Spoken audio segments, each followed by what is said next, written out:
Baik, teman-teman semua, kita masuk di materi selanjutnya, yakni memahami belibet deh gue. Memahami digital marketing. Ya, temanya adalah memahami digital marketing. Ini dia, teman-teman. Jadi memang bahasan kita, sorry, saya mute dulu ya temennya ya. Oke, memang bahasan kita nggak lepas dari COVID. Jadi bukan kemarin, sampai hari ini juga COVID telah mengubah perilaku konsumen. Terjadi penurunan yang signifikan pada transaksi ya. Sementara konsumen menghabiskan lebih banyak waktu untuk online dan memilih makanan untuk diantar di depan pintu. Bahkan sekarang bukan depan pintu. Untuk mesen Gojek dan Grab kita bisa nulis, kalau mau ditaruh digantung di depan pagar pun juga bisa gitu ya. Jadi orang dine in sekarang udah berkurang, kemudian orang ningkatin sosial media dan juga orang lebih banyak konsumsi makanan gitu ya. Ini saya pernah sehari webinar 6 kali gitu ya. Wah gila, itu bener-bener bawaannya lapar, bawaannya lu mau nge-grab aja gitu ya, GrabFood atau GoFood gitu. Nah, yang menarik adalah kalau kalian perhatiin selama COVID ini banyak brand-brand besar gitu ya, kayak Starbucks, kayak Google, kayak KFC yang melakukan promosi ya, promosinya berkaitan dengan COVID gitu. Jadi banyak orang tuh sekarang selama COVID tahu bahwa virus itu bisa diem di dalam benda seperti besi atau makanan cukup lama kan ya. Dan akhirnya mereka tuh harus mengedukasi, pegawai gue ini bersih loh. Kalau teman-teman perhatiin di beberapa mall, pramusajinya tuh bukan cuma dia pakai face shield, kalau enggak dia pakai penghalang mulut ya. Jadi nafas dia tidak akan langsung ke makanan. Itu salah satu bentuk meyakinkan konsumen bahwa kita safe loh. Ya, termasuk nih dia ceritain nih KFC bahwa ayam kita nih steril loh gitu. Dan kita nih Starbucks cerita bahwa gue ngejaga loh, gue peduli loh. Bahkan jauh sebelum COVID, Starbucks itu juga termasuk yang menyuarakan tentang orang untuk pakai tumbler. Jadi udah deh, jangan sampai ada botol plastik deh, jangan sampai ada plastik lagi. Starbucks bahkan mulai mengurangi jumlah sedotan. Kalau kalian sadar ya, kalau kalian beli Starbucks tuh udah nggak ada sedotan. Nah itu karena itu juga. Jadi ada beberapa marketing yang dia lakukan itu memang dikaitin sama situasi saat ini gitu ya. Kita sebagai pelaku usaha atau kalian baru memulai usaha, pilihannya cuma dua. Mau berubah atau lu nggak berubah, stagnan gitu ya. Tapi kalau lu stagnan, kalau lu nggak bergerak, berarti lu akan lewat ya, lu akan mati gitu. Saya suka dengan analogi kalau hidup tuh ibarat sepeda, karena sepeda tuh kan harus digoes ya. Kenapa sih kita bisa nggak jatuh padahal rodanya cuma 2 gitu? Ya karena digoes. Begitu lu nggak goes, lu akan jatuh. Sama juga dengan hidup. Begitu lu nggak bergerak, begitu lu nggak ketemu pengetahuan baru, lu nggak ketemu teman baru, lu akan stuck gitu loh. Itu kayak air yang nggak ngalir, dia akan keruh. Ya, lama-lama air nggak ngalir tuh keruh dan bau. Perhatiin kolam. Kolam ikan itu pasti bau kalau dia nggak pakai filter air kan, muter. Karena dia diem, makanya jadi bau. Tapi kalau dia ngalir, dia nggak. Begitu juga dengan kita. Begitu juga dengan kalau kalian punya pengetahuan tentang bisa apapun, sharing aja ke tempat yang lain. Sharing itu nggak pernah ngebuat ilmu lu berkurang. Itu guarantee. Itu guarantee teman-teman. Jadi saya udah di Unpad 4-5 tahun walaupun ngajarnya cuma seminggu sekali. Tapi setiap saya ngajar, saya selalu dapat ilmu baru gitu ya. Mungkin nggak dapat duit banyak, tapi di Unpad bisa dapat pelajaran baru. Dan itu yang ngebuat saya jadi gila belanja buku gitu ya. Saya member gilanya Gramedia dan juga Kinokuniya. Jadi kalau di Jakarta tuh di Plaza Senayan punya Kinokuniya, atau kalian ke Malaysia di Kuala Lumpur di KLCC itu ada toko buku Kinokuniya, salah satu yang paling gede banget gitu. Itu enak banget gitu. Jadi apapun yang kalian kasih pasti kalian dapat, percayalah. Nah, bicara tentang digital marketing berarti kita juga bicara tentang digital dan juga tradisional. Jadi digital tuh hari inilah atau masa depan ya, tradisional yang lama gitu. Bedanya apa sih? Bedanya gini. Kalau iklan zaman dulu ya, bentar, minum dulu ya. Nah, ini minum juga bagian dari iklan. Kalau iklan zaman dulu, orang taunya tuh, wah iklan ini ganggu banget sih, gitu ya. Wah iklan ini bener-bener intruder banget. Gue lagi asik nonton, tiba-tiba iklan gitu ya. Atau lu lagi nonton bola, tiba-tiba layar bola lu dikecilin karena ada iklan 2 kelinci gitu ya. atau macam-macam kan suka gitu kan, tiba-tiba dikecilin, nyelip lah iklan gitu. Semakin tayangan makin ratingnya bagus, iklannya makin banyak. Dan kita selalu bete kalau ada iklan.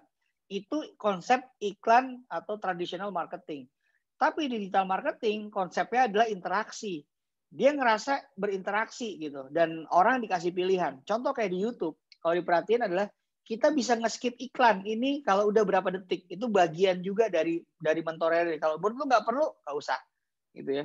Jadi makanya hari ini untuk content creator, untuk orang-orang kreatif ya yang bikin iklan, PR banget tuh. Gimana sih caranya ngebuat orang berhenti untuk nonton atau nggak memilih untuk nggak nge-skip iklan lu dalam hitungan 1-2 detik gitu. Wah, itu PR banget sih. Nah, saya nyebut interaksi gini. Kalau dulu orang lebih suka pakai artis-artis terkenal gitu. Wah, artisnya ini. Kalau iklan Lux artisnya ini. Kalau mobil ini. Kalau Vario ini gitu. Orang sekarang ngerasa bahwa that's bullshit gitu loh. Ah, ini mah udah tahu. Ini iklan ini juga saya memakai sabun ini gitu. Padahal gue juga nggak yakin dia pakai sabun itu gitu ya. Kayak kita ngelihat Agnes Monica pakai fresh care ya. Gue juga nggak yakin apa Agnes pakai fresh care gitu. Nah, tapi beda rasanya kalau orang ngiklanin kita gitu ya. Tapi orang yang ngiklanin kita tuh adalah endorser yang kita yakin gitu sama dia. Nah, jadi udah mulai beda kan rasanya. Contoh gini deh. Untuk yang muslim, kalian tahu ada komunitas hijrah gitu ya. Lihat ya. Terus juga mereka punya kartun yang namanya Nusa dan Rara gitu. Nah, lihat siapa-siapa yang di-endorse sama dia. Tengku Wisnu. Jadi kita tuh dipilihin sama dia. Jadi seakan-akan kita yakin, oh ya udah nih memang komunitasnya gitu kan. Nah, berasa bedanya kalau yang ini memang benar-benar pencitraan berat, tapi kalau ini adalah orang yang ada di komunitas yang menurut kita dekat sama mereka. Atau lebih hebatnya lagi adalah digital marketing. Digital marketing itu kan mengandalkan review, mengandalkan komen, mengandalkan jempol kan gitu. Itu yang sebenarnya lebih sakti gitu. Lu mau ngomong apapun kalau barang lu jelek ya rating lu jelek aja gitu. Itulah ciri dari keterbukaan yang ada di digital marketing. Nah, why do you need to use digital marketing gitu ya? Kenapa sih kita perlu gitu? Nah, kenapa kita perlu? Jawabannya 3. Pertama adalah to increase, untuk meningkatkan awareness. Awareness itu kesadaran ya. Jadi untuk meningkatkan kesadaran orang bahwa oh kita tuh ternyata jualan ini loh gitu ya. Oh ya, saya cerita nih tentang Sunardi ya. Sunardi udah saya kirim produknya Sunardi karena Sunardi sudah merepackage telurnya gitu menjadi sekarang bentuknya seperti packagingnya kayak di Indomaret dan Alfamart itu ke dosen-dosen FE gitu. Jadi sekarang Pak Dekan FE pun tahu bahwa Sunardi udah punya telur yang bisa dikemas seperti di Alfa dan Indomaret. Yang saya lakukan adalah saya membangun awareness atau kesadaran orang bahwa ini ada loh ya. Ingat nggak tadi pagi Dedi saya masukin ke dalam grup, kemudian saya bilang ke orang-orang ini ada mahasiswa FE begini dia punya keahlian di desain bla bla bla. Itu bagian dari ngebangun awareness. Ya, kalau awareness-nya udah ada, pasti lu akan dapat get or more demand. Demand kan permintaan. Gimana ada permintaan dia nggak kenal lu gitu ya. Nah, ini balik lagi kan ke konsep awal. Semakin banyak temen lu, semakin banyak yang suka sama lu, semakin banyak yang percaya sama lu. Sama, semakin banyak yang tahu lu, semakin banyak yang akan demand, minta gitu loh. Dan ujung-ujungnya semakin banyak yang akan sales atau transaksi. Karena nggak mungkin orang bertransaksi kalau dia nggak ada permintaan. Nggak mungkin ada permintaan kalau dia nggak tahu lu jualan. Gitu kan. Gimana gue tahu, gimana gue bisa meng-hire lu sebagai seorang desainer kalau gue nggak pernah tahu lu adalah desainer. Nah, makanya tadi yang dia bilang awareness tuh di situ gitu. Kebangunnya di situ. Oke. Ini bagaimana merancang digital marketing. Pertama adalah menerjemahkan masalah menjadi tujuan. Nanti kita lihat nih bentuknya. Kalian semester 3, kalian perhatikan 5 slide terakhir ini, karena 5 slide terakhir ini bisa kalian jadikan untuk bahan skripsi kalian nanti, ya. Untuk bahan skripsi kalian nanti ya. Jadi intinya menemukan masalah kan bisnis gitu, nemuin racun dan dikasih obatnya. Ya sama, racunnya kan gitu ya, atau racunnya tuh masalahnya apa? Bentuknya kemudian kita rancang strateginya, kemudian kita jalankan, terus juga kita monitor, kita optimalkan lewat iklan, lalu kita lakukan laporan dan pembelajaran. Nah ini dia. Ini namanya marketing funnel ya. Habis ini cari di Google, catat baik-baik kalau kalian ngerasa bahwa nanti, Pak, saya mau skripsinya tentang marketing. Ya udah, ini dalamin juga tentang marketing funnel. Marketing funnel ini paling umum banget sih. Paling umum banget, tapi perlulah untuk kalian tahu ya. Jadi kan nanti kalau kalian skripsi kan ada yang ngambil operation. Ada yang operation biasanya jarang ngambil. Nggak tahu kenapa. Yang ngambil finance biasanya yang IPK-nya gede-gede. Ya. Terus yang IPK-nya sedang itu biasanya ngambil SDM, MSDM kalau nggak marketing. Tapi anehnya, ini di tahun ini marketing lagi banyak banget yang ngambil gitu. Dosennya sampai kebingungan karena satu dosen bisa bimbing sampai 20 lebih mahasiswa atau mahasiswi gitu ya. Nah, ini yang saya namakan marketing funnel. Nanti kalian bisa cari di YouTube, bisa nonton di YouTube, bisa baca-baca di Google ya. Intinya ini adalah 3 tahapan untuk mengubah awareness atau kesadaran audiens menjadi sales. Oke ya. Ingat yang tadi saya bilang slide sebelumnya, awareness, demand, sales. Nah, awareness itu apa? Berarti adalah target audiens yang Anda tahu mereka memiliki masalah gitu. Jadi kalau lu punya jualan sabun cuci muka gitu ya. Mungkin lu sabun cuci muka yang mana, untuk kulit berjerawat, berminyak, atau mau mutihin kulit gitu ya. Manusia sekarang nih cuma 2, terutama cewek. 1 nggak mau tua, anti aging. Kedua maunya putih gitu ya. Nah itu yang lu harus tahu dulu siapa di antara audiens atau teman-teman lu yang punya masalah itu. Kedua ya adalah consideration. Setelah dia tahu bahwa lu punya produk itu, biarkan mereka mulai ngebandingin antara produk lu dengan produk yang lainnya. Mulai ngebandingin antara telurnya Sunarji dengan telur yang lain ya. Mulai ngebandingin antara desainnya Mas Dedi dengan yang lain gitu ya. Bisa jadi itu ya. Awareness, lari ke consideration, masuk ke conversion. Conversion ini adalah berarti mulai menghadirkan ke mereka penawaran yang tak tertahankan. Bahasanya endes banget ya. Penawaran yang tak tertahankan untuk mendorong mereka ngebeli. Jadi kalau singkatnya gini, awareness itu ngebangun kesadaran. Consideration itu adalah gue mulai mempertimbangin, oke, gue tahu lu mulai jualan itu. Atau ada tetangga lu gini, Pak Ari, mohon izin, saya sales Honda. Oh, lu sales Honda ya? Berarti lu Honda, oke. Berarti dia mulai ngebangun awareness di saya bahwa dia adalah sales Honda. Waktu saya mau beli mobil, dia sudah masuk dalam consideration saya. Selanjutnya adalah, apakah saya pasti beli di dia? Belum tentu. Karena dia belum membuat saya mau melakukan conversion atau mau membeli barang itu ya. Nah, ini menarik nih menurut saya untuk disimulasikan. Kalian bisa gunain ini sebagai tools di hari-hari ya teman-teman ya. Tadi saya nyebut toolsnya adalah ini awareness, kemudian ini consideration, ini conversion. Oke, awareness, consideration, conversion. Sebelah kirinya tahapan. Kan kita tahu kita mau hasilnya apa, betul kan? Kan dalam manajemen operation tuh disebut gini, ini ada input, ini ada proses, ini output. Jadi input tuh bahan, diproses, jadilah output gitu ya. Output itu adalah hasil yang diharapkan. Tentu kalau kita mau jualan, kita punya bisnis, kita nulis dulu hasil yang kita harapkan tuh apa, betul? Nah, untuk mencapai hasil yang diharapkan itu pasti ada halangan, ya. Pasti ada rintangan. Wah, kalau rintangan bahasanya jadi kayak dangdut dikit ya. Halangan atau challenge deh, jangan rintangan. Melo jadinya. Jadi ada hasil, ada challenge atau halangan ya. Nah, ada tantangan juga nih. Halangan dan juga ada tantangan. Tantangan ini ya adalah gimana caranya halangan ini bisa lewat ya. Jadi bahasa Inggrisnya sebenarnya halangan ini obstacle sih. Kalau tantangan ini challenge. Jadi ada hasil, kemudian ada halangan, ada tantangannya. Nah, kita bicara dulu di level awareness ya teman-teman ya. Kesadarannya gimana? Saya sadar adanya GoFood promo. Oh, gue tahu nih, GoFood lagi promo nih. Nah, itu namanya awareness. Oke? Berarti halangannya apa? Ada yang nggak tahu bahwa ada promo di GoFood. Oke, saya berharap orang tahu bahwa GoFood promo. Ini saya berbicara sebagai konteksnya, saya adalah manajemennya Gojek. Ya, saya pengen orang tahu GoFood itu promo gitu ya. Saya adalah manajemen Gojek di divisi GoFood gitu. Tapi saya tahu ada halangan bahwa mungkin ya ada orang yang tidak mengetahui adanya promo ini gitu ya. Maka tantangan saya adalah saya harus bisa memaksimalkan jangkauan audiensnya atau penerima pesan ini. Ya, mungkin lewat email di blast, mungkin lewat WA gitu ya, atau mungkin lewat billboard macam-macam. Oke. Kemudian di consideration, saya akan klaim promo gitu ya. hasil yang diharapkan. Halangannya adalah saya tidak mengerti cara klaim. Ya, dia ngerti, kemudian dia mau klaim. Saya nggak ngerti klaim. Lu sering ya dapat voucher di marketplace? Ji, ada voucher. Voucher di mana nih? Bukalapak, Shopee, Tokopedia, Zalora. Aduh, ini ngeklaimnya gimana? Kadang-kadang malas kita baca gitu ya. Orang Indonesia tuh malas baca loh. Dan juga akhirnya kan ini halangan. Maka tantangannya adalah komunikasikan dengan jelas cara klaim promonya gitu ya.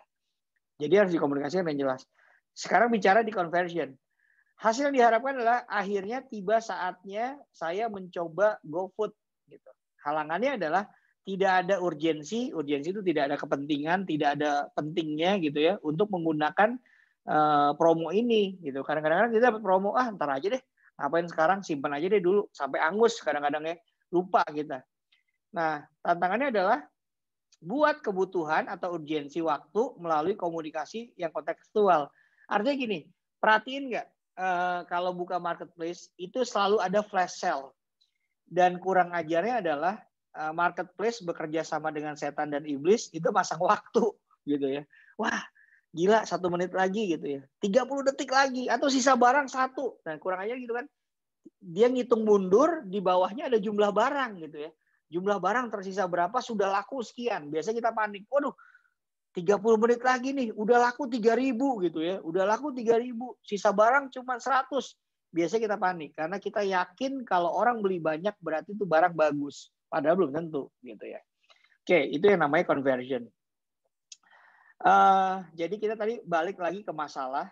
Masalah lu apa, lariin ke tujuan dan nanti dari tujuannya nyambung ke bentuk kampanyenya mau ngapain. Oke, kita coba bedah ini lagi, awareness ya. Berapa banyak orang yang tahu brand saya gitu ya. Misalnya gini, lu punya brand baru, berapa banyak sih orang yang tahu brand saya? Saya ingin lebih banyak orang tahu tentang brand saya gitu ya. Saya mau orang lebih banyak tahu tentang brand saya. Nah, apa yang membedakan? Kemudian kalau kita punya pertanyaan, gimana ya cara orang tahu brand gue? Gimana ya cara orang lebih banyak tahu tentang brand gue? Berarti kan konteksnya adalah bagaimana membangun awareness atau kesadaran. Maka yang harus kita lakukan adalah kita perlu bertanya nih, apa sih yang ngebedain brand kita dibandingkan dengan kompetitor? Saya nggak tahu kalian udah belajar marketing apa enggak, tapi di dalam marketing itu ada yang namanya unique selling point. Kita nyebutnya USP. Jadi anak-anak manajemen, kalau nanti ada ngomong sama orang luar, lagi pitching bisnis gitu ya, ke investor, terus investor nanya, jadi USP lu apa? Nah, lu jangan panik gitu. USP adalah unique selling point. Jadi apa sih yang ngebedain antara brand lu dengan orang lain gitu. Ya, itu namanya unique selling point. Nanti kita bahas di slide berikutnya. Kemudian di level consideration, apakah saya punya regular visitor atau follower? Nah, kalau saya punya, saya perlu meningkatkan visitor follower saya supaya mereka terupdate sama campaign. Jadi gini, aduh gue jualan nih, IG gue ternyata followernya ada nggak sih gitu ya, ada nggak sih yang punya, atau setiap gue posting rata-rata nge-love doang apa ada komen nih gitu ya. Terutama kalau lu beli follower jelas banget tuh, karena kalau lu beli followernya murah dia nggak bisa interaksi, tapi kalau lu beli followernya rada mahal dikit dia bisa nge-like gitu ya. Tapi ya beli follower buat apa gitu, itu kan fiktif, itu untuk nakut-nakutin orang doang bahwa wah gila nih follower brand ini banyak gitu kan, tapi itu nggak akan konversi karena dia fiktif gitu kan. Nah, makanya kalau apakah saya punya regular visitor gitu, gimana cara ningkatin follower saya supaya update ini? Nah, beritahu cara pemakaian produk, regular update produk gitu. Nah, ini salah satu contoh-contohnya teman-teman ya. Bagaimana meningkatkan consideration. Jadi, kalau tiap hari saya mungkin pernah bilang juga, nih kalau ada orang jualan di WA group tiap hari lu ngeblas jualan lu mulu dan itu aja lu lagi 4L gitu ya, lu lagi capek. Nah, ada kalanya lo harus posting tentang tutorial, ada kalanya lo harus posting kalau jual lele, manfaat lele itu apa. Atau besoknya lo ajarin gimana sih cara ngupas lele biar gak berdarah misalnya. Atau gimana caranya lo bisa masak lele, whatever ya. Pokoknya carilah ya beberapa hal untuk itu gitu. Nah, kemudian untuk yang conversion, apakah sales bulanan saya terutama regular customer gitu ya. Jadi gini, lu kira-kira punya nggak sales bulanan dari customernya? Jadi gini, yang kita sering lupa adalah kita tuh nggak pernah nyatet bahwa kita punya regular customer. Jadi kalau ditanya gini, lu punya database customer nggak? Enggak gitu. Misalnya saya tanya juga ke Narji, Ji punya nggak Ji list agen-agen lu siapa aja, retail lu siapa aja gitu ya. Nah itu kalau kita nggak ada itu menjadi repot teman-teman ya. Anyway sebentar, saya izin 5 detik, saya close sebentar ininya video dan ini ya, sebentar ya.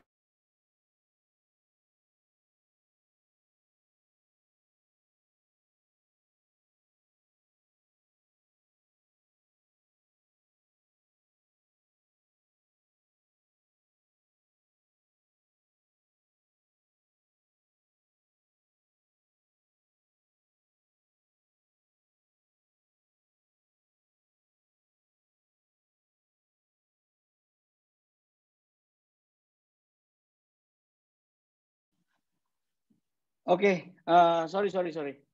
Oke ya, jadi kita tuh sering nggak punya database siapa sih customer kita gitu.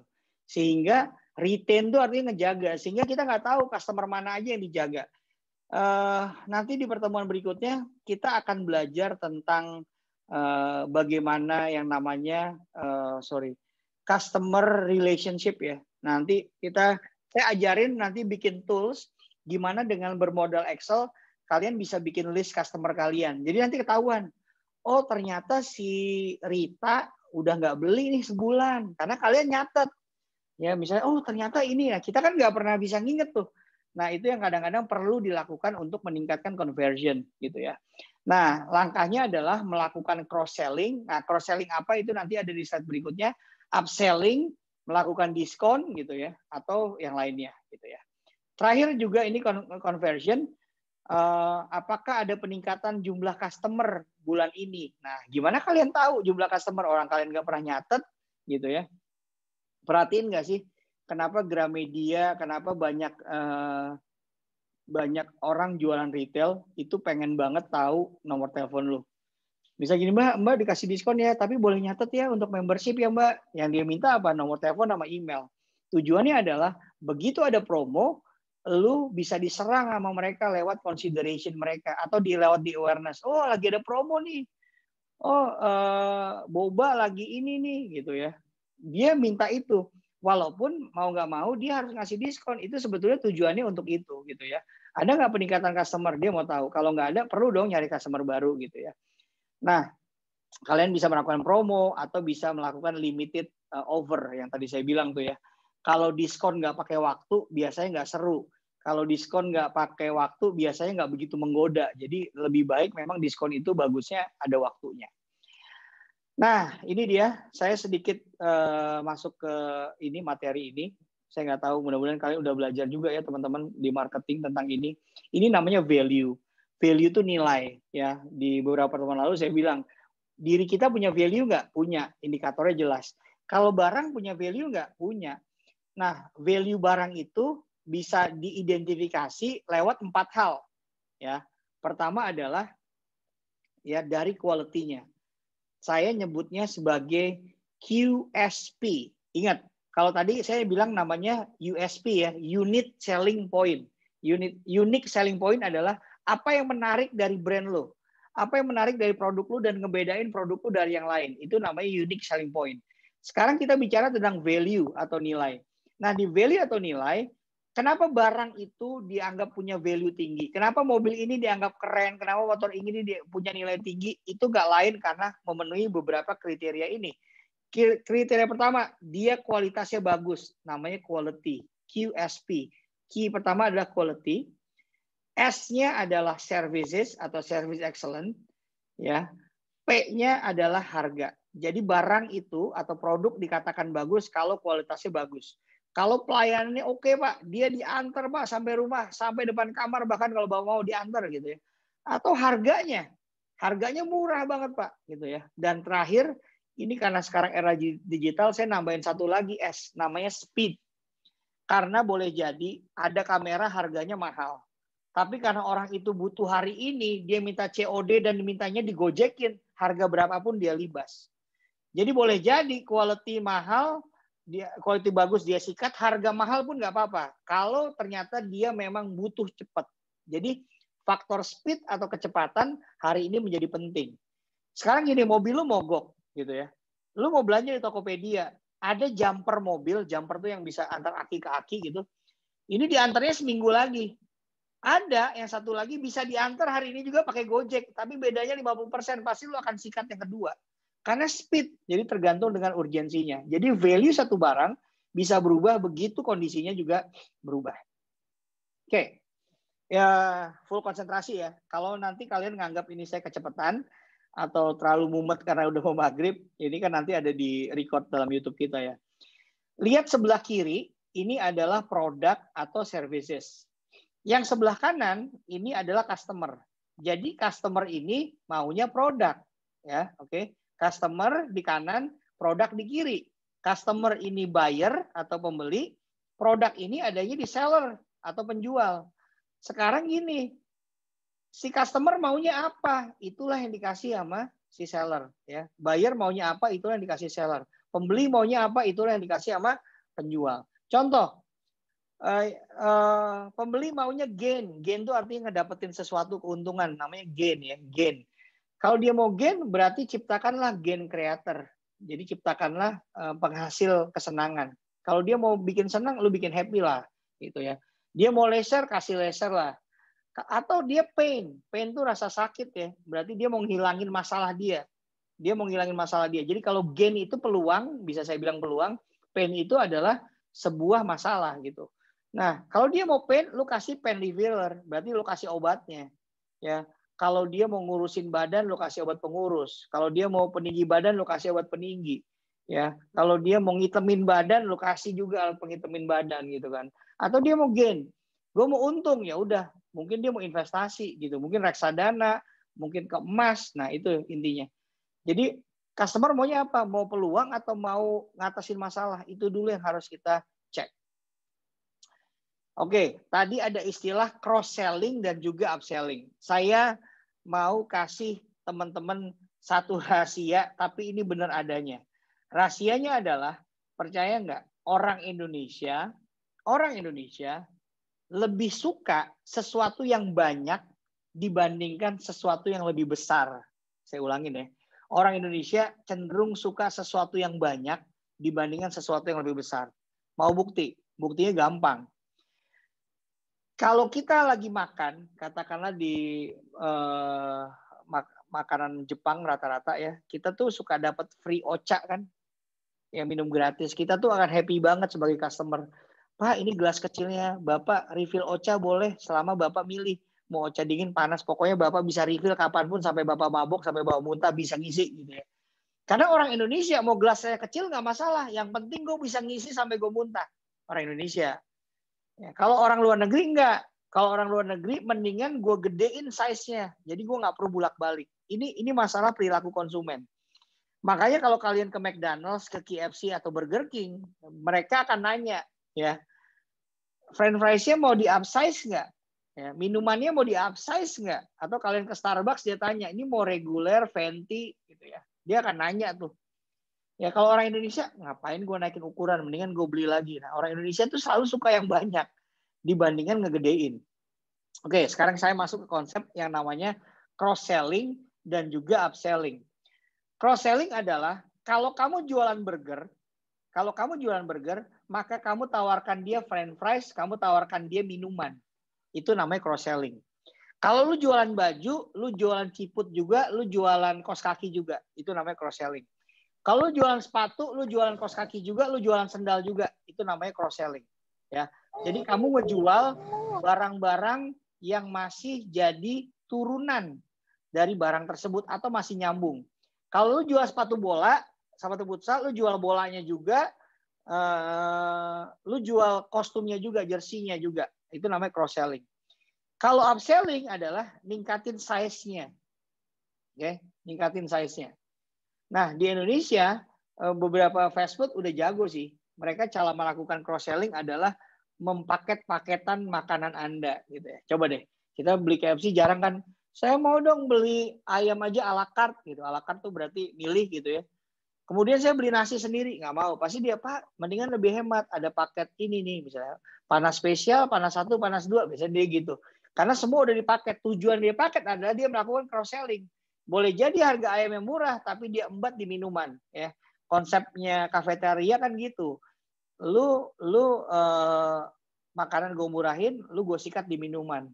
Ya, kalau konsepnya rumah makan enggak, minuman gratis. Ya, bahkan kalau lu teh tawar gratis, makanan gue mahalin. Gitu. Ya, mereka selalu punya jebakan Batman di ujung-ujungnya. Itu kalian harus paham konsep cross selling dan juga upselling. Either itu kalian berbisnis di e-commerce maupun kalian berbisnis di tempat biasa. Oke, ini yang akan kita pelajari semua nanti ya. Mungkin nanti kita masuk ke SEO, gimana sih ngeoptimalin ini kita atau gimana bikin konten marketing. Saya juga nggak jago sih. Kita lagi sama-sama belajar gitu ya. Saya udah ngikutin beberapa kursus sih, nyobain gitu ya. Training saya ikutin beberapa hal. Training Gojek saya pernah ikut, trainingnya Ipo Santosa juga saya pernah ikut.